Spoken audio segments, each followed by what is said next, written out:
അസ്സലാമു അലൈക്കും വറഹ്മത്തുള്ളാഹി വബറകാതുഹു. മതത്തിന്റെ നിയമങ്ങൾ പറയേണ്ടത് പണ്ഡിതന്മാരാണ്. അവരവരെ പഠിച്ചത് അവനവൻ പറയാ. മതം എന്ന് പറഞ്ഞാൽ എല്ലാവർക്കും കയറി നിരങ്ങാനുള്ള ഒരു അങ്ങാടിയിലെ ചണ്ടയല്ല, എല്ലാവർക്കും കയറി കൊട്ടാനുള്ള.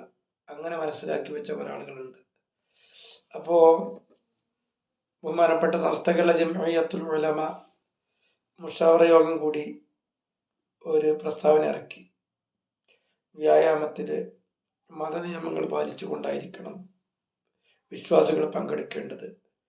സ്ത്രീകളും പുരുഷന്മാരും ഒന്നിച്ചു ചേർന്ന് ഉള്ള വ്യായാമം അത് ഇസ്ലാം അനുവദിക്കുന്നില്ല എന്ന മതനിയമം പണ്ഡിതന്മാര് സമൂഹത്തെ ഉത്ബോധിപ്പിച്ചു.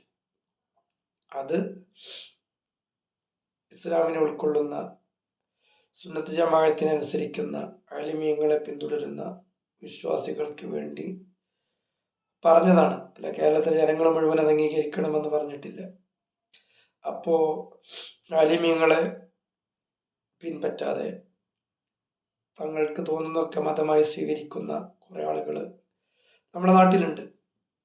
അവരൊരിക്കലും അതിൽ കയറി മാന്തേണ്ട ആവശ്യമില്ല.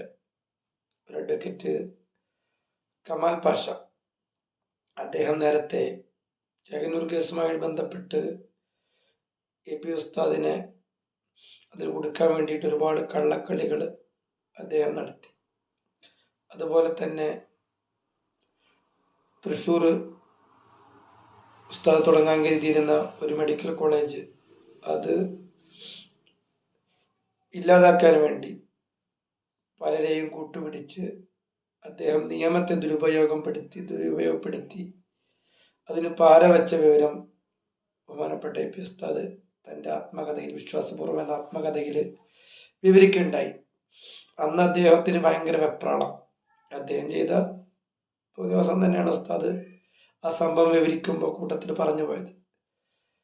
അദ്ദേഹം കുറെ വെപ്രാളപ്പെട്ടു. ഞാൻ എൻ്റെ ആത്മകഥ എഴുതുന്നുണ്ട്, അതിൽ അത് ഇതുണ്ട് എന്നൊക്കെ പറഞ്ഞു.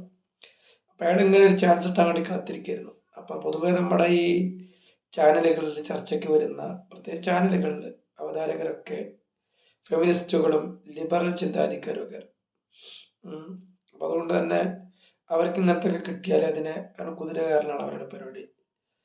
അവർക്ക് മതത്തിന്റെ നിയമം പണ്ഡിതന്മാർ പറയും, അതിന്മേ കയറി മാന്താനുള്ള അധികാരം ചാനൽ അവതാരകർക്കും ഇല്ല.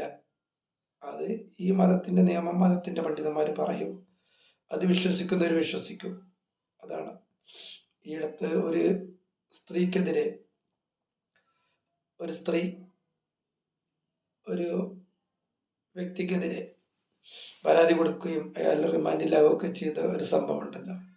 ആ സമയത്തൊക്കെ ഈ ഒരു സ്ത്രീ ശരീരത്തിന്റെ ഭാഗങ്ങൾ മറക്കാതെ പൊതുമധ്യത്തിൽ വരുന്നതിനെ കുറിച്ച് രാഹുൽ ഈശ്വറിനെ പോലത്തെ കേരളീയ സംസ്കാരം ഇവിടെ നിലനിൽക്കണമെന്ന് ആഗ്രഹിക്കുന്ന ആളുകളൊക്കെ അതിനെ വിമർശിച്ചു. എന്നല്ല, കേരളത്തിലെ ഒട്ടുമിക്ക ജനങ്ങളും അത്തരം വസ്ത്രധാരണയോട് ഒരിക്കലും യോജിപ്പുള്ളവരല്ല.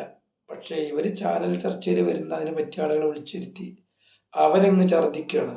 അപ്പോൾ സാധാരണക്കാരെ മനസ്സിലാക്കുക, നമ്മൾ മാത്രം എങ്ങനെ ചിന്തിക്കുന്നുള്ളൂ, കേരളത്തിൻ്റെ പൊതുസമൂഹം ഇതൊക്കെ പറ്റുമെന്നാണ് ചിന്തിക്കുന്നത് എന്ന് നമ്മൾ തെറ്റിദ്ധരിക്കരുത്. അത് ചാനലുകാർ ആ സ്വഭാവക്കാരാണ്. അവർ പിന്നെ അവർക്ക് ചർച്ചയ്ക്ക് വിളിക്കുക അതിന് പറ്റിയ ആളുകളെയാണ്. അതൊരിക്കലും കേരള സമൂഹത്തിൻ്റെ അല്ലെങ്കിൽ സാംസ്കാരിക കേരളത്തിൻ്റെ പൊതു സ്വഭാവമല്ല, പൊതുവികാരമല്ല എന്ന് നമ്മൾ മനസ്സിലാക്കണം. അപ്പോൾ മതനിയമങ്ങൾ ആലിമ്യങ്ങൾ പറയും, അത് അനുസരിക്കുന്നവരനുസരിക്കുക, അല്ലാത്തവർ അനുസരിക്കേണ്ട. പക്ഷെ അതിനെ ചോദ്യം ചെയ്യാനും അങ്ങനെയല്ല ഖുർആൻ പറഞ്ഞത്, അങ്ങനെ നിയമമല്ല എന്ന് പറയുന്നത് അത് ധിക്കാരമാണ്. അതൊരിക്കലും സുന്നി സമൂഹം വകവെച്ച് നൽകുകയില്ല എന്ന് ഓർമ്മപ്പെടുത്തി. അസ്സലാമു അലൈക്കും വറഹ്മത്തുള്ളാഹി.